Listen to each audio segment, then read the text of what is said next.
Simana yanjye buriya yaba yakaze hariya, yaba yakaze hano ngaha, ndamenya nyikura he. Tobi. Mana yanjye, Tobi yanjye ndaza kuyibona he.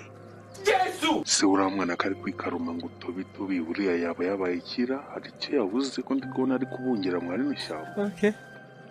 Iyi mbwa rwose iranzinesheje umutwe, nimara kuyibona ndahita nyigurisha, dore igihe namugiye mu yano mashyamba ntayo ndabona. Ese buriya iramutse n'igisimba kikayirya yabivuze ubusa.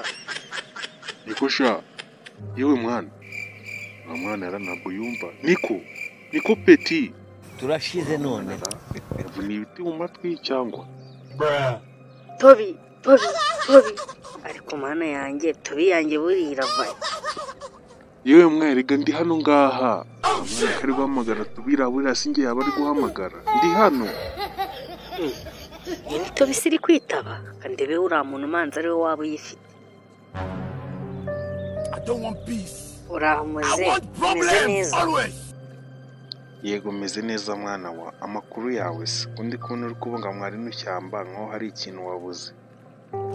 Yego rwose muze, nabuze imbwa yanjye niyo narindi gushaka, nari magaze hariya hirya ndayamagaye ndumva uritabye, ahubwo nunguwe no kubona ari umuntu, narigeze ngo niyo yitabye.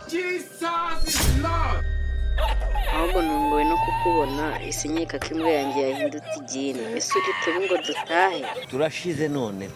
Oya ntabwo ndi Tobi, mutwihanganire ntabwo tuzongera gupfa kwitaba ibyo tutazi.